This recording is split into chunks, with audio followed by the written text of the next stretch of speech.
We're going to practice making a menu now. Use the food guide in the book to look up serving sizes on pages 186 through 192.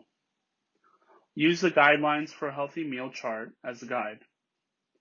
Write down the food, portion size, that is, amount on the plate, what your guests will actually eat, the number of servings for each portion, and then fill in the following. Now look at another way we can plan a healthy meal using the plate method. This chart shows us an easy way to make food choices. It can be very helpful when eating out as well. Using a 9-inch plate, half the plate should be low carbohydrate vegetables. What are some vegetables for this part of the plate? 1/4 of the plate should be a serving of protein. What are some examples of protein for this part of the plate? 1/4 of the plate should be 1 or 2 servings of food high in carbohydrates. What are some examples of high carbohydrates for this part of the plate? Add to that a serving of fruit and a glass of milk, yogurt, or other dairy. Now that we've learned a lot about eating plans for people with diabetes, let's talk about how stress affects us and what we can do about it. Stress affects all of us. Having diabetes can be stressful in itself and may add to other stresses. How do you think that diabetes itself causes stress? Stress affects diabetes in 2 ways.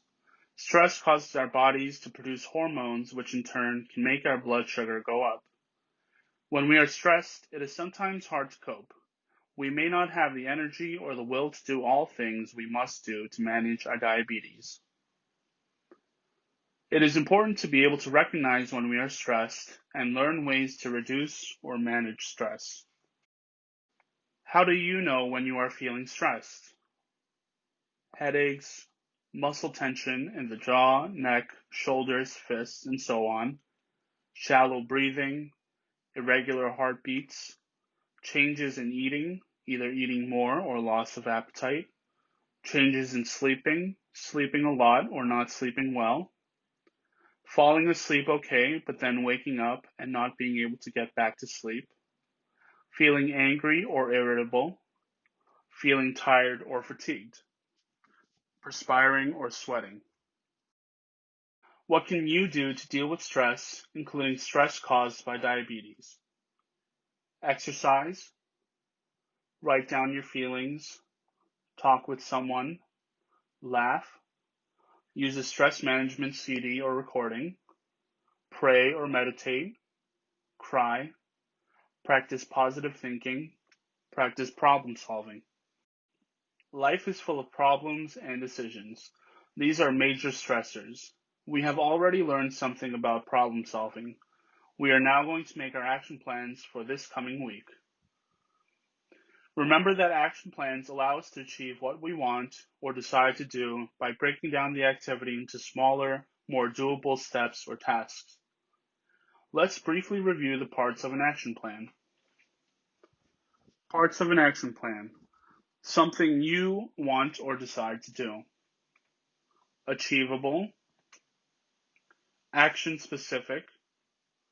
Answers the questions what, specific action, how much, time, distance, amount, when, time of day or which days of the week, and how often, number of days in the week, and has a confidence level of 7 or more.